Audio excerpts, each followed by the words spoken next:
Hello, my lovely listeners. I'm Dr. Mary Barson.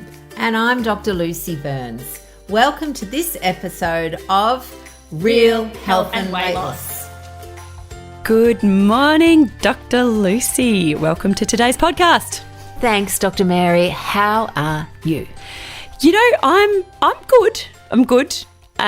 I did really overdo it last week with too much stress and not enough self-care. So I am working on that this week with some extra self-care in the form of rest, meditation, and trying to get a bit more exercise. So hopefully this time next week I'll feel much better and less ratty. Wonderful. Well, I'd had a busy week the week before, but this week life is good. Life is good. I'm sleeping well, work-life balance good this week. So, you know, it's always just a work in progress, and some weeks are good and some weeks are less good. I hear you. I definitely do. I am very happy to be here with you today on this podcast discussing a favourite topic of mine, possibly my favourite organ in the human body. As a biochemist, I love the liver. The liver is fabulous. The liver does so much. It is an incredible metabolic powerhouse, and I won't nerd out talking about liver biochemistry, but I am excited to discuss the liver in today's podcast, which we have called Love Your Liver. Absolutely. Our liver, I reckon, is the most forgiving organ of all time. It is incredible that the things we ask it to do for us, and it just keeps going, trying its best, doing incredible things with sometimes less than incredible products. Absolutely. The liver is extraordinary, and we absolutely cannot live without it. And today we're going to discuss how you can be kinder to your liver, and how indeed your liver may be in trouble without you even realising. What do you mean, Maz? What do you mean by in trouble? Tell us a bit more about that. I mean non-alcoholic fatty liver disease. It is extraordinarily common, very common. Like 30% of Australian adults have this disease common. 30%, just a little bit under, like 28.5. And people most likely don't even know if they have got non-alcoholic fatty liver disease. It is the silent epidemic of our times. And it's important. It's important to know if you have non-alcoholic fatty liver disease. Well, hang on. Can you wind back a bit? Why is it called non-alcoholic fatty liver disease? I don't get that. Yeah, it rolls off the tongue, doesn't it? It's a pretty long and cumbersome name. All right, so fatty liver is abnormal fat deposits within the liver. Incredibly common condition. The liver has a little bit of fat in it. That's perfectly normal. But in fatty liver, there is more fat being stored within the liver cells than the liver can really cope with, and the liver gets inflamed and unhappy. Traditionally, like in decades gone past, the only known cause of fatty liver was alcohol. So excess alcohol consumption forces the liver to store all those excess calories from the alcohol as fat and stored within the liver. And the liver isn't meant to be a fat storage organ. It doesn't like it. And the liver cells, they get inflamed, they die. The immune system rushes in to try and help mop up all the inflammation that happens when the liver cells sort of die, and that causes even more inflammation, and it can set up sometimes very, very serious cycles of liver disease that can ultimately result in cirrhosis, which is scarring of the liver. It can even result in a type of liver cancer called hepatocellular carcinoma, and it's really bad. It's really bad. It's one of the fastest growing causes of people needing a liver transplant. So coming back to that non-alcoholic fatty liver disease, so alcohol used to be the cause of fatty liver. It was just, if people had fatty liver, it was because they overdid alcohol. That was the medical paradigm. But in recent decades, more and more people, including children and adolescents, are getting fatty liver for people who don't overdo alcohol. They may not even drink at all, particularly in the case of children and adolescents, and yet they're getting fatty liver. So a new disease has been described called non-alcoholic fatty liver disease. And it is just as bad as alcoholic fatty liver disease, causing all of the same potential complications. And it is due to carbohydrate intolerance. It's due to insulin resistance plus high insulin plus a high carb diet results in excess fat being shoved into the liver and the liver not coping. Can you just add in where fructose fits into this picture as well? Because I hear people wanting to know about fructose. Is fructose a carb? Where does it fit in with sugar? I just need a little more clarity on that. Yeah, fructose is incredibly important in the evolution of fatty liver disease. So for those of you who don't know, fructose or fructose, depending on how you pronounce it. Which side of the bay you're on. That's right. On my side of the bay, we say fructose. So fructose is a simple sugar. And all sugars and carbohydrates are made up of these little building blocks, simple sugar building blocks, glucose, fructose, galactose, there's a few of them, and table sugar, so just the normal sugar that is in all of our processed foods, that's in everything, including fruit, natural sugar as well, is made up of a glucose simple sugar linked to a fructose simple sugar. So if you can imagine a bowl of table sugar, if you've got 100 grams, let's go with Coke. Okay, got a can of Coke. Let's say I got a can of Coke with 100 grams of sugar in it. That is going to be 50 grams glucose and 50 grams fructose. So it is exactly 1/2 of table sugar is fructose. Why do I keep saying fructose? Well, fructose is important because it is metabolized differently to glucose. So glucose, every cell in our body can use glucose. If you ate 100 grams of glucose, then every cell in your body would get in on that action. But fructose is a different beast entirely. Fructose can only be metabolized by the liver. And indeed, we didn't even understand fructose metabolism when I did biochemistry. It was a big black hole. We didn't understand it. It has recently been explained and characterized in the last few years. And now we know that fructose is actually metabolized by the liver in a similar way to how alcohol is metabolized, and that it can only be metabolized by the liver and it gets basically converted directly into fat, which, if there is too much fructose in the diet and the liver isn't coping, then it pretty much directly goes into liver fat and fatty liver. That's a simplistic but reasonably true sort of summary of fructose. Awesome. So I guess where that would fit potentially into the woodshed model that we're often talking about. So glucose puts your insulin up, which locks your woodshed. Alcohol and fructose basically get converted into logs that sit outside the woodshed and need to be burnt first before you would even go into the woodshed and burn some of your stored fat. Yep, absolutely. And they're also causing direct damage to your liver. So they're hampering fat loss by being logs that are put out the front of your woodshed that need to be burnt before your body will bother opening your woodshed. And also they're bad for your liver. Totally. So isn't this interesting? Because out there, liver cleansing diets, for example, and a lot of these involve juice cleansers. So tell me a little bit about that, Mez. Well, it's an interesting idea, isn't it, that we can cleanse our body with particular diets or supplements. Not a lot of scientific truth behind this.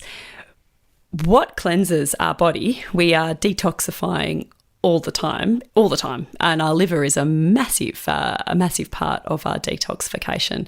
So, billions of chemical reactions are going on every second where our bodies are getting rid of potential harmful toxins, because harmful toxins are just made by being alive, just sitting around doing nothing, your cells just being alive. They create harmful byproducts which need to be removed. And they just are by normal biochemistry. And This process just happens naturally. Our liver, our kidneys, our colon, all of these things are our natural detoxifiers. Our wonderful organs.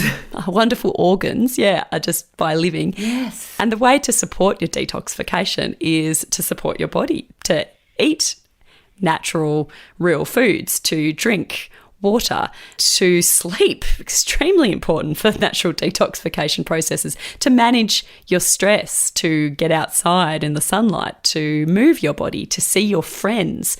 These are all literal things that support the biochemistry of natural and healthy detoxification. But this idea that by drinking juice, particularly if you're making it with fruit juice, so it's high in fructose and you're using a high fructose liquid diet to detox your body, I feel uncomfortable with that. Well, I'm going to go further than uncomfortable, and I'm going to say it's actually rubbish. The whole idea that we can bombard our liver with a big whack of fructose, and vegetables have fructose in them. I mean, this is the whole concept of the FODMAPs diet that is looking at reducing fructans to the colon because they can't be absorbed properly, yada, yada, separate topic. But the idea that you can help detoxify your liver by making it work really hard bamboozles me. And I'm going to say that I think the majority of this is, again, driven by people wanting to make some money. You'll find that there's companies out there that will, have a liver cleanse diet, for example, and they will be promoting juicing, and there is often a supplement that goes with it, some sort of herbs to support your liver during this process.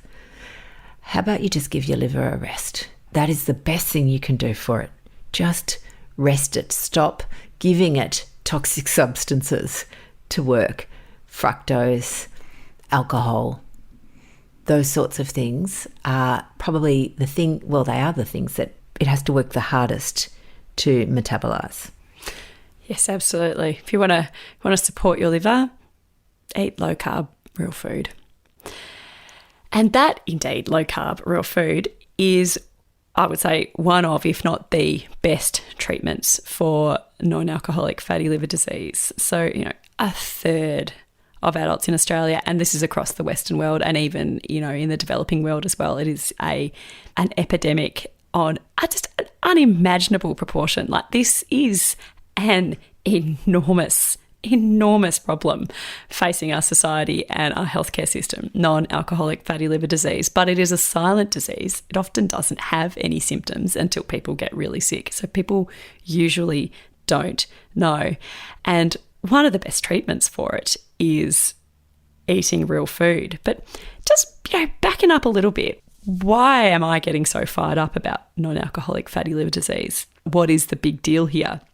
It's a big deal in two ways. So if you have non-alcoholic fatty liver disease, there are two major issues with that.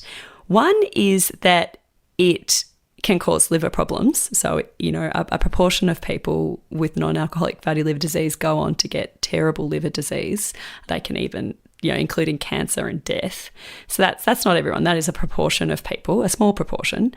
But anybody, even if you've got mild non-alcoholic fatty liver disease, it means that you've got insulin resistance and high insulin, which is associated with high blood pressure, with abnormal and cholesterol profiles associated with heart disease, strokes, dementia, diabetes, abdominal obesity, and chronic kidney disease. So it is like it's a herald of other serious chronic diseases, as well as being able to cause significant disease and debility in its own right. Absolutely. And I think the issue is it's quite confusing, the terminology of fatty liver.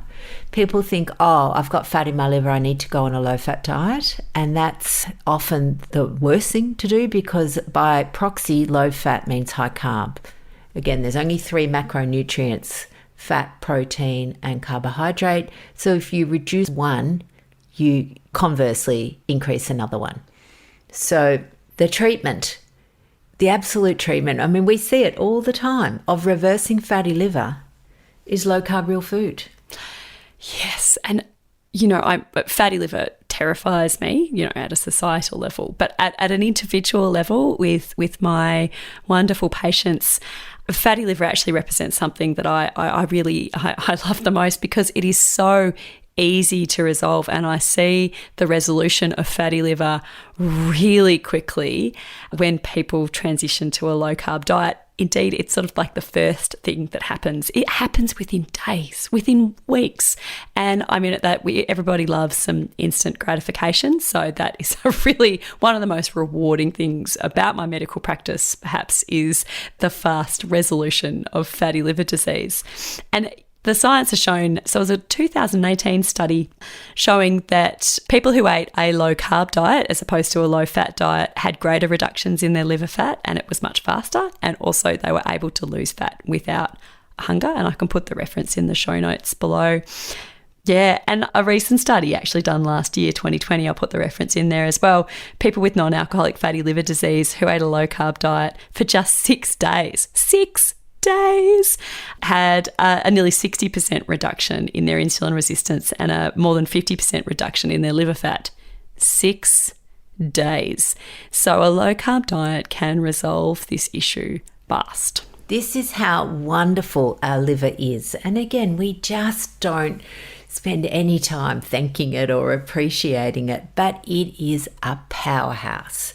It is so forgiving. It is an organ that can repair itself, given the opportunity, so well. So it's never too late. You know, I've seen people with woeful fatty liver that 3 months later, completely normal. But the interesting thing, Maz, is the blood tests. And, you know, you're the biochemist nerd. I'm giving you permission here to be a bit nerdy, because for a lot of people, they'll go to their doctor and they'll come back and think their bloods are normal. Tell us a little bit about that. Yeah, so a good test to see if someone has fatty liver disease, either alcoholic or non-alcoholic, is what we call liver function tests, which test for various enzymes in the blood that can leak into the blood when the liver gets inflamed. And in particular, ALT and GGT are the two ones that we would look for. So interestingly, whenever you order blood tests, there will be a reference range for normal, so in little brackets reported next to your blood test. And what has been happening in recent years is that the reference ranges for liver function tests have been creeping up as more and more people get fatty liver disease, as fatty liver disease becomes the rule, you know. The new normal. The new norm, exactly. Yeah, that the pathology companies are accepting higher and higher levels of these liver enzymes, which in my opinion is really quite wrong. So I can't give you exact values of what you want to aim for your liver function tests, because different labs do have sort of slightly different assays, but normal, if we've got normal liver function tests, there could still be a problem. So there's a difference between normal and optimal. But look, for most labs, particularly in Australia, if your values for your ALT and your GGT are in the sort of less than 20, less than 30, then you're probably all right. But anything less than 40 will be reported as normal. Yeah. I think we say that a lot, that the ALT of 36 is considered normal, and it's not. It is typical, but it's not optimal. And that's really what we really would be looking at is yeah, you can have a normal, but the whole world's got fatty liver now, so who wants to be normal? I'm actually happy to be abnormal in this department and have what I would call an optimal liver.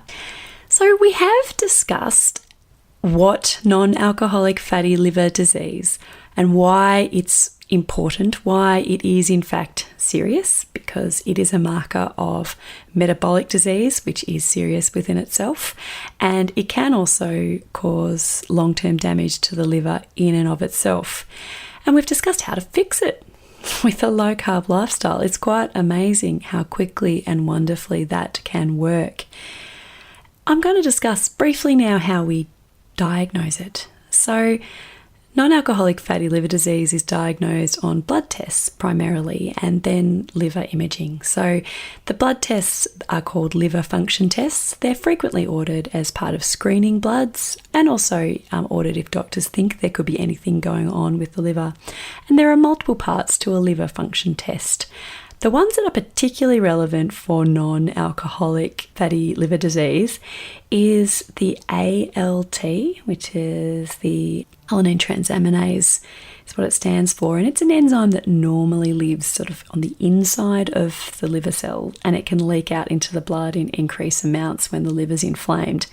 And a normal ALT is considered anything less than 40 international units per litre. But optimally, there's a difference between normal and optimal. Optimally, we really want it to be less than 30, less than 20. And the other important blood test is the GGT, or gamma glutamate transferase, which is an enzyme that normally lives around the outside of the liver cell, also leaks out into the blood in increased amounts when the liver gets damaged or inflamed. Normal for this is considered anything less than 50 international units per litre. But similarly, we want it less than 30, less than 20 would be optimal. And as a GP, if I do some blood tests and they come back as abnormal, if someone's got some elevated liver enzymes or elevated liver function test, I don't automatically assume that it's non-alcoholic fatty liver disease, because there's lots of other things it could be. It could be infections, could be something structurally going on. So it would be very important to investigate a little bit further. And usually that would include imaging, some kind of imaging of the liver. Most often that would be a liver ultrasound. Sometimes we'll do other imaging as indicated. And then the ultrasound of the liver can usually tell us whether or not there is some fatty infiltration, like excess amounts of fat within the liver. And that is how we diagnose non-alcoholic fatty liver disease. And as I said, I am not discouraged when I see people with non-alcoholic fatty liver disease, because I know how easily it can be treated with low-carb, real food. The liver. God, we love it. It does so much for our body, and yet we don't talk about it hardly at all. Everyone knows about the heart. The heart gets a big rap, and rightly so, because I guess if your heart stops, you actually do die. But the liver is there carrying the load for years and years, and we need to love it. Yes, we do. We would be absolutely nothing without our liver. Totally. So, lovelies, the take-home message with this is don't overdo it on juices. Your liver doesn't like it. You don't need to do a juice cleanse. Your liver doesn't like it. What you can do to support your liver, low carb, real food. That's it. Doesn't have to be anything fancier than that. Your liver will be grateful. And it will detoxify you all by itself. Wonderful. All right, darlings, we'll see you all next week. Have a wonderful week ahead. Bye, guys.